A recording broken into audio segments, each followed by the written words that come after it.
My name is Thomas. I'm extremely happy to be here with you today, and I would like first to thank people from Consider for the organization and the invitation. And actually, I'm very positively surprised that there are so many people here for an andrology workshop based on the invitation of a company. I mean, this is, for me, it's a very good surprise because mainly, first, the andrology workshops or meetings are very few, as far as I know, and most of them are organized by, let's say, professional societies. I have nothing against them, but I think it's a very good point that some companies like Consider are organizing their meetings as well, because I guess that the discussion is pretty different. So, as I said, my name is Thomas. I'm working both in Spain and in France, and I'm very happy to be here with Marta from Clínica Dexeus, where we are colleagues. And my position there is coordinating the research and innovation department, and I was appointed like 6 months ago. And it was like by coincidence, more or less the time where automated sperm analysis was implemented in the lab, but Marta will give a talk about this a little bit later on. And I'm also working in a university IVF department in France. So my talk will be short, and I hope that I will have comments and questions and maybe criticism from your side, because the point of my talk was to try to, let's say, start from the automation in the lab at the moment and try to anticipate or speculate on what will be the future. Pierre gave some information and some clues for what is coming from MES in the next month and years, but maybe we can like broaden the landscape together. With this? Okay. Thank you. So the objective is to try to put the available automated technology for semen analysis into perspective together and try to anticipate the future of the andrology lab, and we'll see at the end if I succeeded in that objective. So here is the agenda. A few words of introduction. I will be very brief to present the state of the art, and we will talk about the future of semen analysis and try to conclude with some perspectives.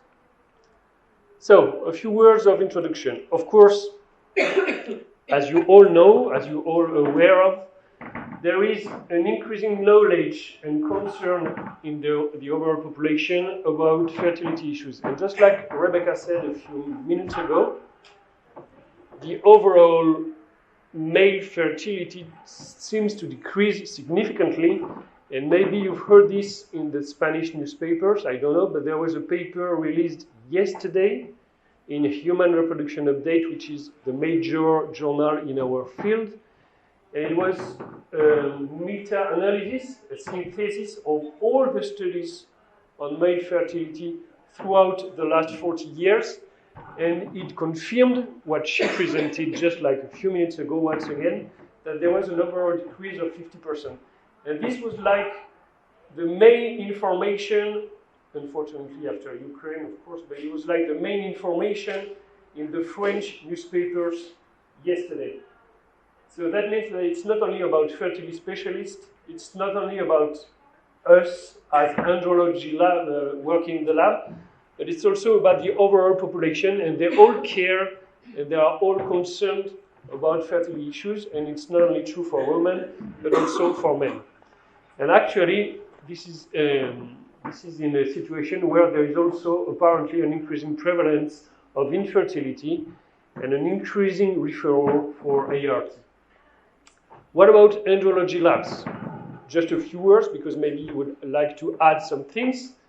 But we all experience, in my lab, in Marta's lab, I guess in all the labs throughout Europe, we all experience increasing quality control obligations.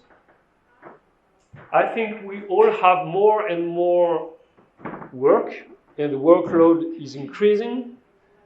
And we also experience some kind of reorganization of the labs, at least in France, and I guess also in Spain, but at least in UK, in Switzerland, in Germany, where many labs are grouping or merging together and they are setting up specialized technical platforms, which means that they have like specialized places and specialized people for specialized analysis, which cannot be made in any places in the group.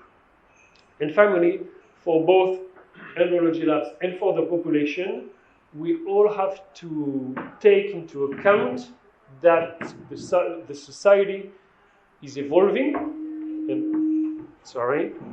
and this leads to changes in our work, in the indications where patients are referred to andrology labs. And just giving an example, we have seen like throughout the last year, I would say, a huge increase in thermal contraception in France. I don't know how is the situation in Spain. Belgium is more or less the same. And it's also true for vasectomy because it's been used for decades in Scandinavia. But I mean, there was a huge increase in France over the last 2 or 3 years with vasectomy changing from, I would say, 1 or 2% of my activity in my lab up to now, let's say, 20 to 25% of the semen analysis, which are post-vasectomy controls. So, I mean, it's changing a lot, and it's changing fast, and we have to adapt and to take this into account. So, this is where, at least in my opinion, but I guess you would agree or discuss this is where automated systems might take place and have their relevance. Well, I will not get back to what was elegantly said by Rebecca before. Semen analysis, of course, is the basis for the evolution of male fertility, and it still is at the moment, whatever you think about it. And it's still performed also manually in many, many labs. Why is that? Because it's history first, then also because it's cheap, or it's so-called cheap. But however, it's time-consuming, of course. And wherever you are doing this semen analysis, and even in the most experienced labs, of course, you would expect to have a significant inter-operator variability. And this is not a criticism. This is something that is, obvious when you look at national external quality control programs. And it's true in France, it's true in Italy, it's true in Spain as well. So wherever you go, when you look at manual sperm analysis, of course it's relevant, and of course many people are doing this extremely well, but still, whatever is made by humans only is exposed to inter-operator variability. What would be what would be the main constraints in andrology labs? Once again, I'm not supposed to give all the items, but just for you to think about. First, we have to think about patients' expectations. What do they expect from us in terms of results, in terms of organization, in terms of paperwork, etc. We also had some constraints in terms of quality control, of course. We had to take into account the workload, of course. And of course, we need, in the end, rapid and flexible methods. And I guess, I don't know what she's going to talk about, but I guess Marta will, let's say, elaborate on this aspect. So once again, this is where automated systems probably will help us go through all these constraints. Just a few examples of automated semen analysis. Maybe I will share with you my experience with one specific system, but still there are many systems available on the market. And there, again, Marta will provide some information about the comparison between CASA and SQA system. So, I would like to share with you some examples of the benefits of automated semen analysis. Once again, maybe you would be happy to comment or to give some additional points after. First, and maybe the most important one, is reproducibility and standardization. If you're SQA user, then in theory, wherever you use this SQA system, then it's going to give the same results. Okay? Supposedly. So this is, of course, something that we should consider. Also, it's efficient and it's rapid. So if you are thinking about the productivity of your lab and how it is organized and how many patients you can have every day and how you can organize your technicians' workload, then of course there is a huge gain to be expected in terms of productivity. Another point is fiability. I'm not saying here that these systems are doing systematically better than humans, of course. However, these machines, they get never tired, they get never angry, they are never hungry, okay? They are never, let's say, tired with the boss, tired with colleagues.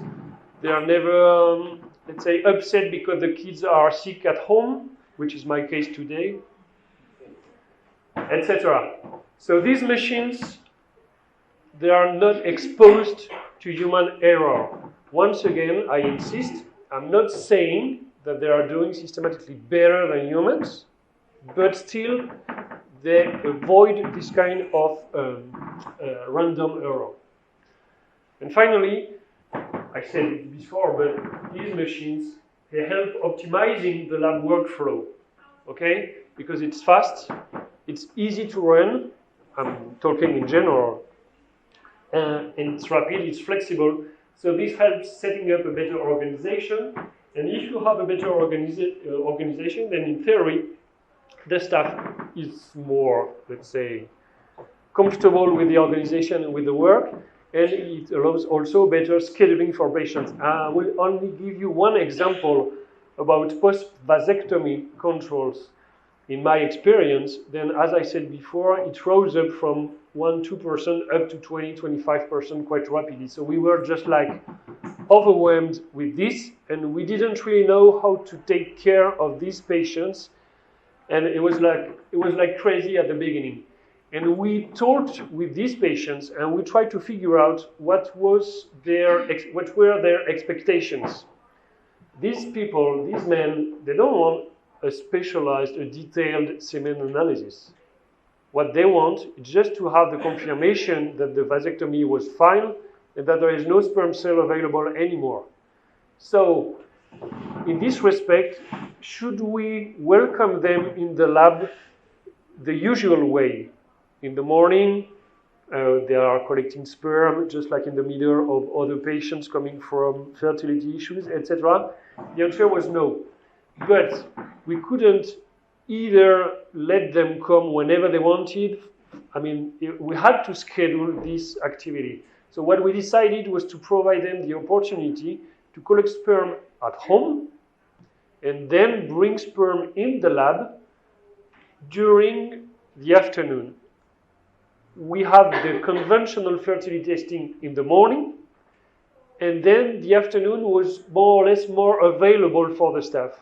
So these people, these men, they collect sperm in the afternoon, they bring sperm in the lab within an hour if possible, and then we use the automated semen analyzer for post-vasectomy testing, which takes like 30 seconds or 1 minute, and they have the result like in the evening. Okay? So this helped us like shifting from one very busy lab in the morning with people who were not that satisfied and staff who was like not very comfortable with this to a new organization with fertility testing in the morning and post-vasectomy control in the afternoon using 100% the automated semen analyzer and where everybody is more happy, at least as far as you can see. Okay? So this is just an example, but I mean, if we didn't have such an automated device, we wouldn't have such a high flexibility. You know what I mean? So this is a huge benefit, at least for us and for our patients. But however, maybe there are also some risks associated with automated semen analysis. Maybe you wouldn't agree, but once again, we can think about it. First, it's not a free technology. Nothing is free, of course, you would say. And even manual sperm analysis is not free, of course, but still you have to pay for installation, you have to pay for the device, and you have to pay for the consumables. I'm not saying it's expensive or that it's not worth it, but you have to consider, of course, the cost of exploitation.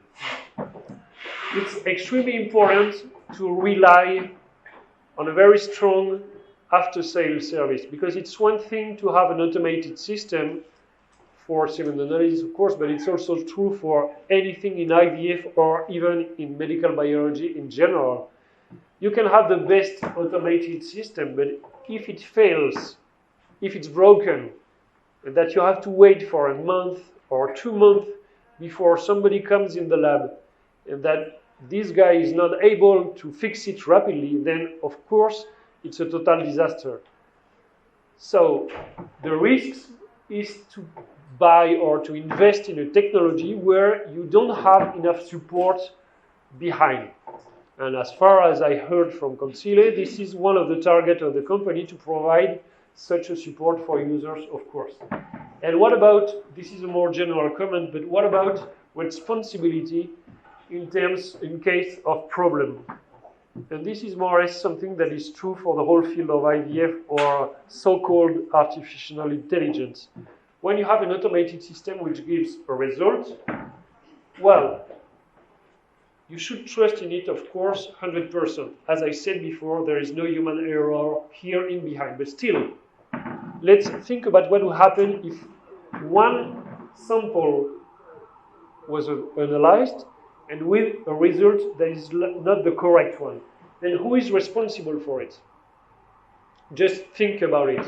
When you have an automated system working for you, and then you give the result to the doctor and to the patient, what happens in terms of responsibility if something went wrong with the machine and that you didn't identify this problem? Just a general comment. And finally, there is also a risk, I think, that we should take into account in terms of skills.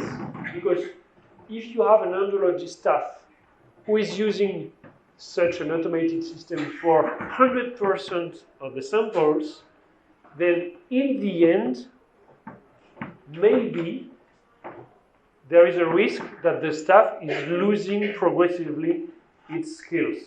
I don't know what you think about it, but maybe we should, let's say, be careful in keeping the staff always involved in training and some kind of minimum manual sperm analysis. And finally, if it works perfectly, if it's rapid, if it's flexible, then maybe in the end, there is a risk of job loss, but I'm not very convinced of that, because of course in our labs, the time that is saved thanks to these systems is devoted to other tasks.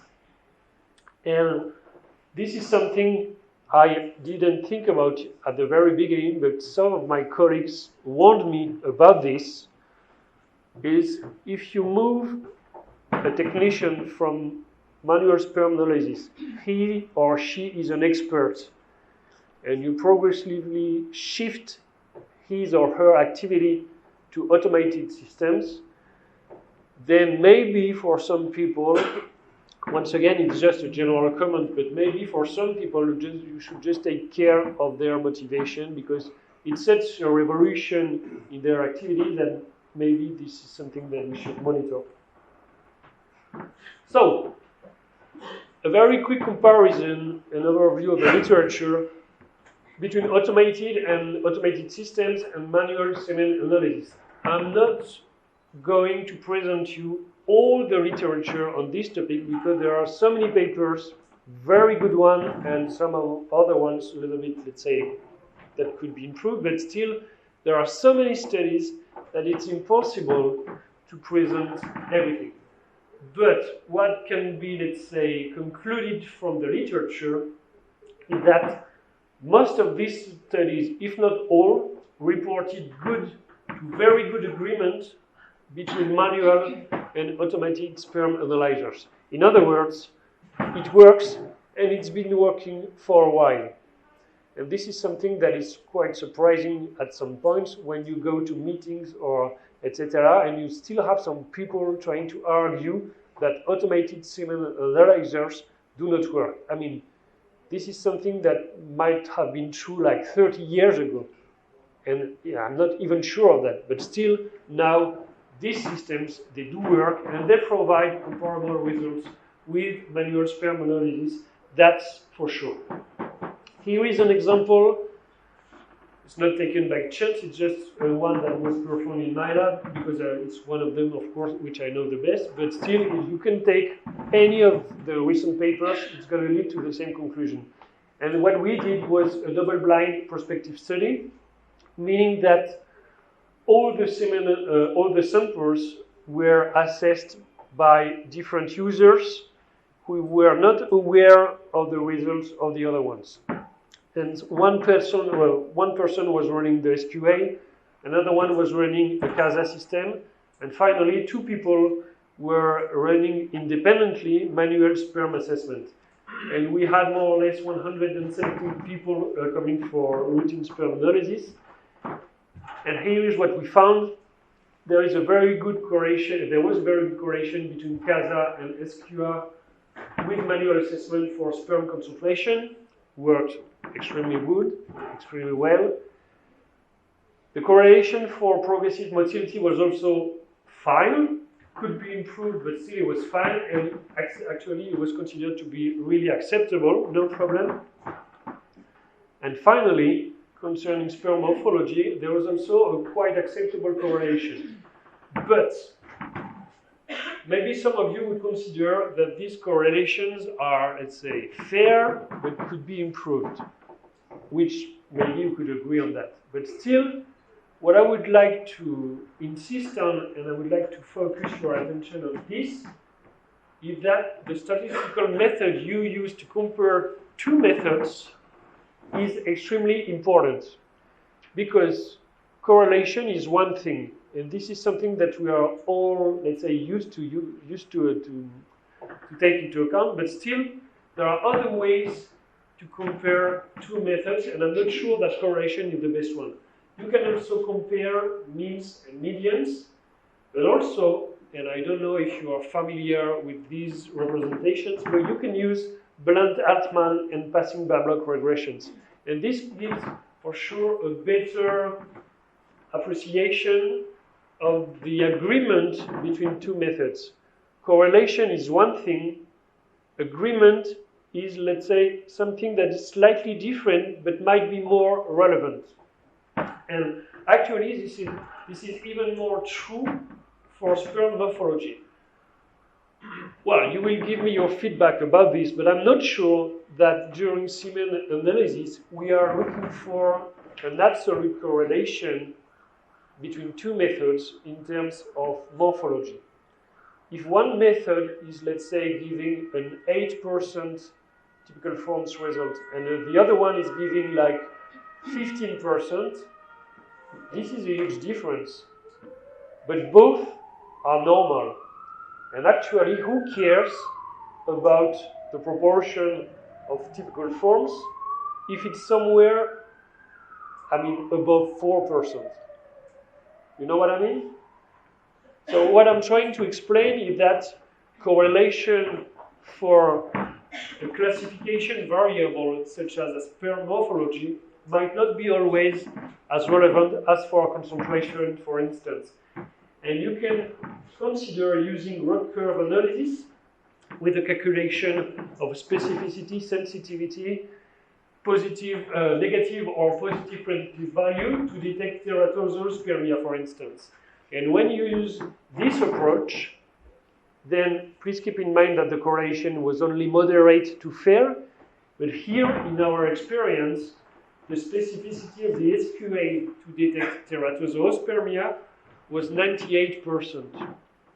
In other words, it's difficult to have the same results for sperm morphology when you compare methods, but if both methods can detect abnormal results with the same relevance, then at least for me, that's fair enough. Okay? Well, we've talked about automated sperm analysis in general. You know that there are two main technical approaches, CASA on one hand and SQA, which is based on a different approach with the electro-optical signal. But Pierre said a few words about this, and Martha will also compare these two methods afterwards. So, these two technical approaches, SQA and CASA, how should we consider, how should we think about these two automated approaches? Are they different? Are they complementary? Are they exactly the same? Well, the choice, once again, at least in my opinion, depends on the expectations and the priorities of the lab. They provide mostly comparable analytical performance, but it might be important to say that the SQA is providing, generally speaking, slightly less variability. The CASA has a very good correlation, but the variability is more important. It's when you think about implementation and training in the lab, because of course this is something that is important to consider when you implement a new technology in your activity, then it's faster and easier with SQA, and that's for sure. And I've been implementing both technology in my lab, and I can swear that it goes faster and it's much easier with SQA than with CASA, because CASA is a good technology, don't get me wrong, but it's something that requires a lot of training and fine-tuning. And it's quite difficult sometimes to tune the CASA and to use it properly, and it takes some time to master this technology. It's a very good technology, but it's difficult to master. Whereas the SQA is quite, let's say, user-friendly from the very beginning. I said this before, but the inter-operator variability, of course, is important, and there is almost none with SQA, and there is some with the CASA, at least at the very beginning. Some of you might want to check images and see what's going under the microscope, which is easier with the CASA than with the SQA, but it's still possible with the SQA.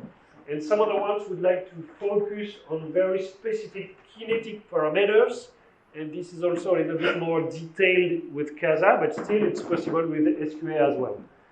And then the final issue is cost, but I wouldn't comment on that because, of course, it's not about. The talk is not about this today.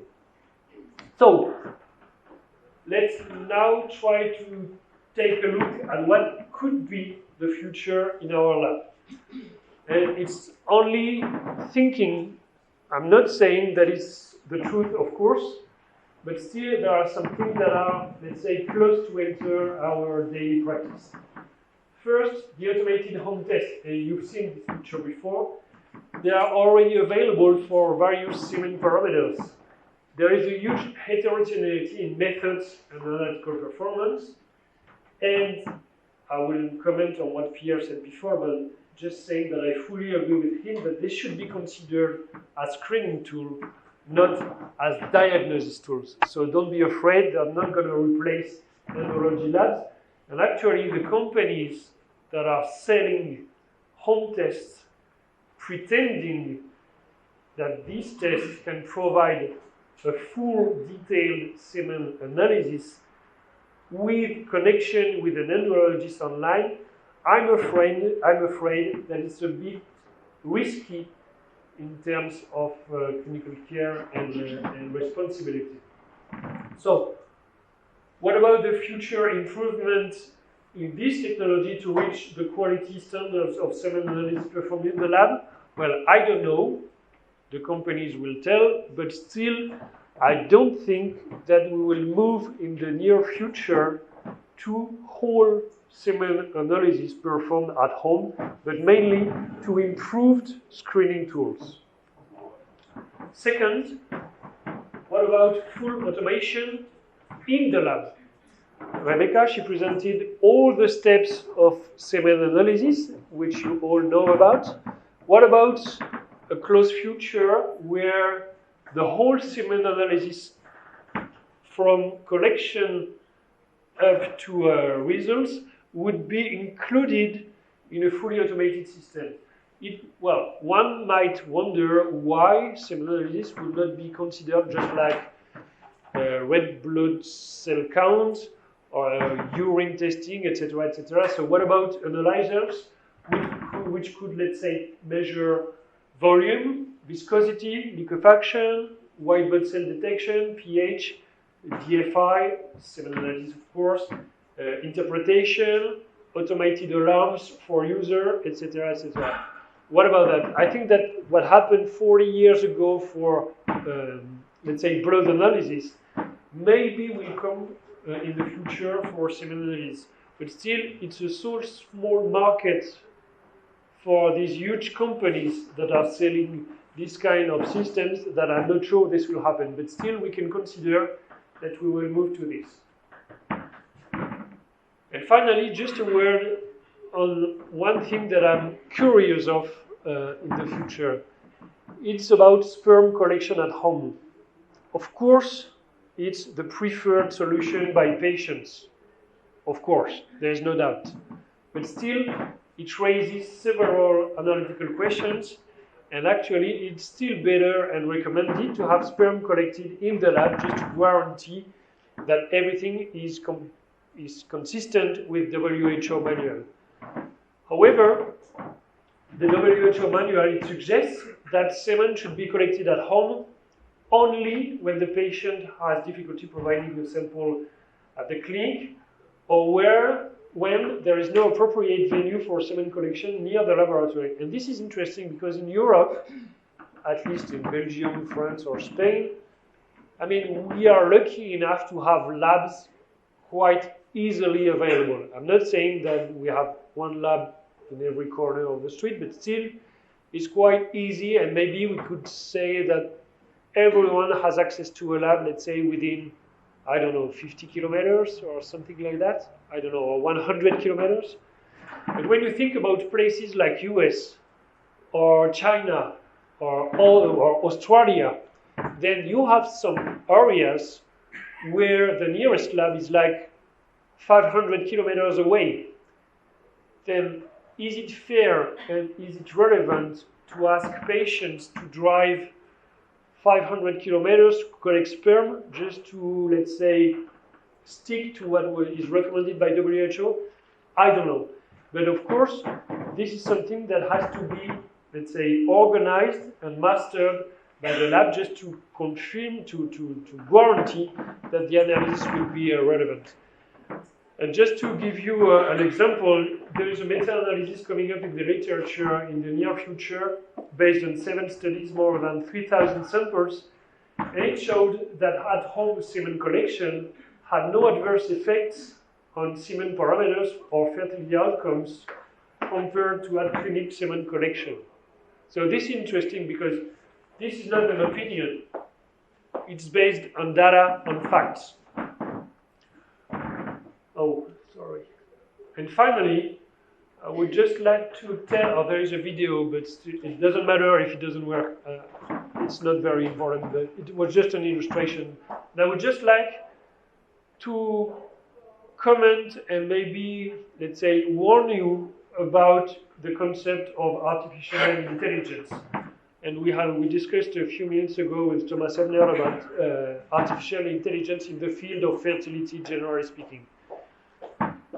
It's already available for sperm selection in ICSI. This is an example.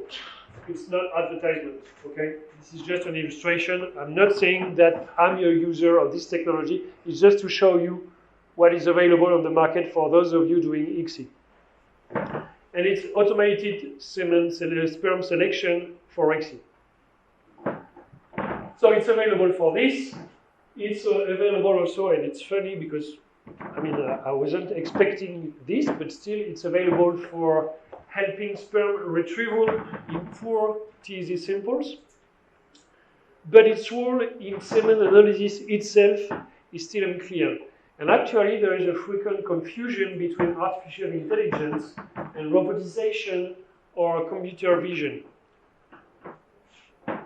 Just to take a step back and try to think about what is artificial intelligence. Artificial intelligence is, in theory, a set of methods that are able to mimic, to reproduce human brain taking some data and trying to make hypotheses, find trends, and reach conclusion and improve by itself.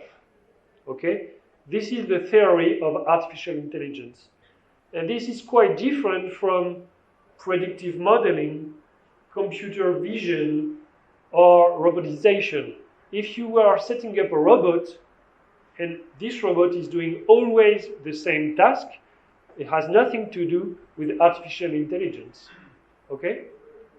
So just think about it, because there are more and more companies saying AI-based automated sperm analysis, but as far as I know, the real part of AI in this process is unclear, and I'm afraid that the concept of AI is more or less something commercial than a real scientifically based approach.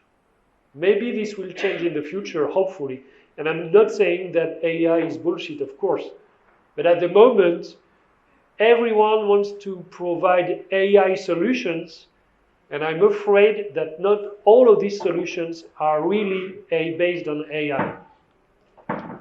So just to conclude, the current automated semen analyzers, they provide very good performance, and they help standardize practice and improve workflow. That's for sure. Among the automated analyzers, the SQA, which have been a user for the last 10 years, SQA has some specific advantages over CASA, which still remains a good technology as well. And actually, the future perspectives include more automation and sperm collection at home, but this needs to be confirmed, and hopefully we will have other meetings in the future with Concile just to see what happened in the field. Thank you very, very much.